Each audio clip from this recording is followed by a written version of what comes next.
Hi, I'm Jeff. This is Tropical Plants at 53 degrees north. Okay, so we're here with the Mandevilla Sanderi again, and I wanted to do like a follow-up. So a couple of weeks ago, I did a video all about my Diplodonia Sanderi, or as it's more correctly known, Mandevilla Sanderi, and you can see it up there. And the crux of the video was that I was getting lots and lots of yellow leaves, more than I really should be getting at this time of year. Of course, it's an evergreen plant, and as most evergreen plants, in fact all evergreen plants, the leaves don't last forever, and you do tend to get a period of the year where you get quite a lot of leaf drop, and then it kind of picks itself up and carries on.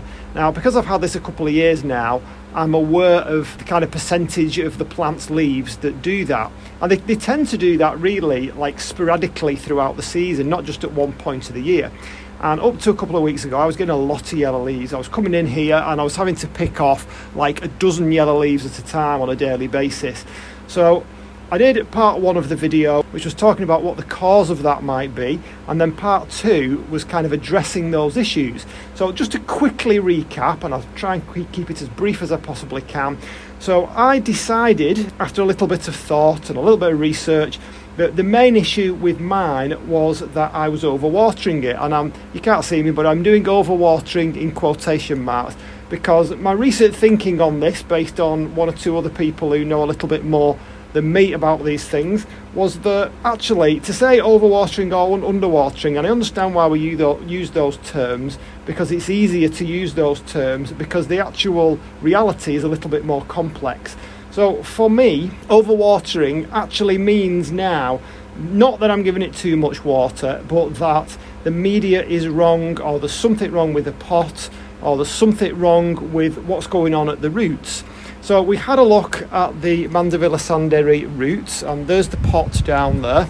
And I decided, after a little bit of inspection, that because it's been in a pot for 2 years, same pot for 2 years, and the media that was actually in there wasn't particularly well drained. Now, this is a tropical plant from Central and South America, and it likes to be really well drained. It doesn't want to be in a really heavy compost that holds on to moisture.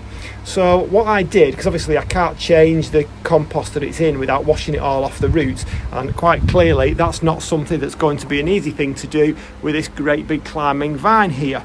So what I did was I potted it into the next size up, perhaps even the next two sizes up, and I surrounded it with a more well-drained mix of compost. So I had, this is from memory here, I think I had some coir as the main kind of bulk of the compost, and then I put some grit in. I didn't have sharp sand, that's why I used the grit. I think I might have put some perlite in as well. So now that every time I water it, the first thing I do is I check with the old moisture meter to see whether it is still moist.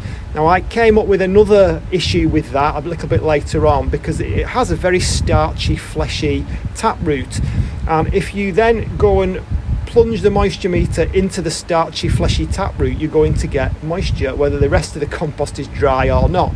These are the issues we're dealing with. This is why it's so complex. So I decided that basically I was giving it too much water for the media that I had.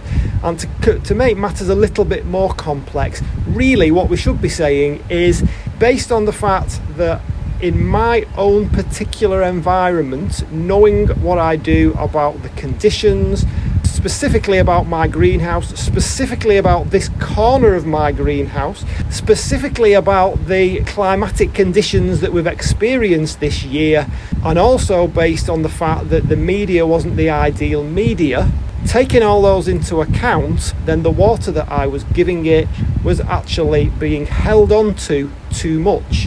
Therefore, every time I watered it, it was practically sitting in water. And that, for me, was the main reason that I was getting all these yellow leaves. So, how do I know that I was correct? Well, first of all, I mean, you've just seen it, haven't you? There are definitely a lot more blooms than was on it on the last video. I shall try and put up a little bit of the footage just so that you can do a comparison. But the main thing for me, and I am still getting yellow leaves, I must say, but I'm not getting anywhere near the numbers that I was getting before. But there are things like this suddenly appeared. I didn't have these searching, twining new vines. So there's one there, there's another one there, and I'm just kind of panning on up here past the Spanish moss. There's another one there, there's another one there. I didn't have any of those. So now it is actively growing, and that's something that wasn't happening before. So I think I can safely say that my specific problem at that particular time was that the pot that it was in was kind of too root bound, based on the fact that the media wasn't the correct media. As time's gone on, it's not allowing the water to drain through, and at that specific time of year, and then I'm trying to avoid here saying giving it too much water, because that's the symptom, that isn't the cause. Yes, I could have held off the water, that might have helped it a little bit, but it certainly wouldn't have helped it to thrive by changing the pot, changing the media around it, therefore changing the way that it deals with water. Then I was able to solve the problem. So now, really, within certain limits, I can give it as much water as I like. It should drain through, and the water that it doesn't need, it shouldn't be a problem. So now I'm just practically watering this once a week without worrying too much about it. Now that was 2 weeks ago. So far, so good. Everything seems to be going really well, and it's completely turned around. So it's nice to get a little bit of validation from something like that, and you can apply this to your situation. I would never say, look, my advice is to do this or to do that, because the more I do this and the more videos I make, the less inclined I am to say, it's worked for me, it'll work for you. You've got to apply it to your own situation.